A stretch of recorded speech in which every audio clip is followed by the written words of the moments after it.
What is up, everybody? Had to be done with another Demon Souls guide for you. Today we're having a look at the Fool's Idol. Fool's Idol is a great boss, as in the fight itself is not that difficult, but the mechanics around it are quite interesting and unique. So we'll be having a look at what it takes to beat it, get its incredible reward, which you can trade for the Soul Ray, which to me is an easy way to kill the flame lurker just after it. If you've seen the flame lurker, you know how much of pain it can be. So just before the fight, you want to go up the tower on the right all the way to the end of the hall, as we're doing here, and right about there you'll see the puppeteer. He's not here because I just killed him, but just a couple of slashes and he is gone. And in that way, after you defeat the Fool's Idol, it doesn't respawn, it doesn't come back. So please do this before you get started. Once it's done, just head back downstairs and go through the fog screen and get started with the fight.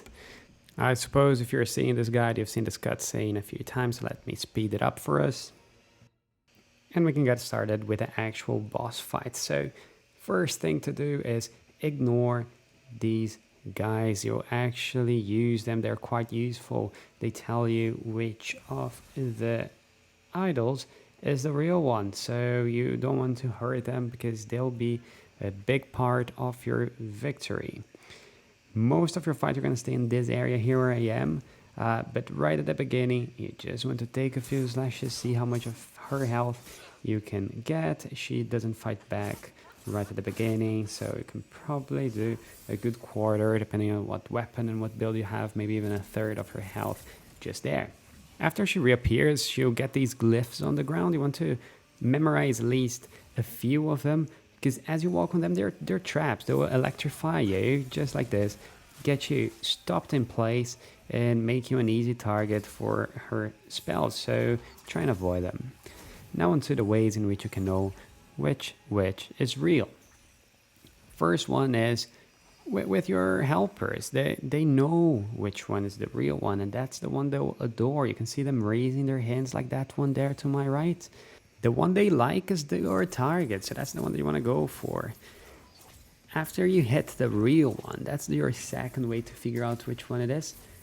You'll notice that the health bar at the bottom will go, and it is the fake one. You get that same health bar as you get with any of the enemies in the game, just right above the enemy itself. Let's have a look here.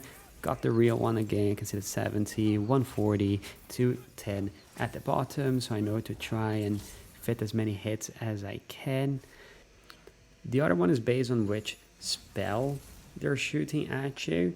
If they do the soul arrow, which is the one I'm using, that's a thin one, the one that just hit me there and it doesn't do all that much damage, that's a fake one.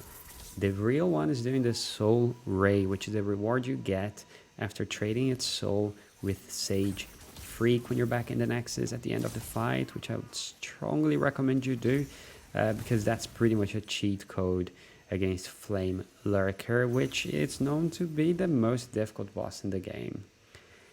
Here you can have a look at the little health bar there. We know that one is fake, so I'm going to try for the one just behind it. But as I get electrified, I actually take it as a chance to keep my health nice and high. We're already at probably about 40% of her health. Here as she's close, I'm just going to go in and take a few hits. So remember a few things.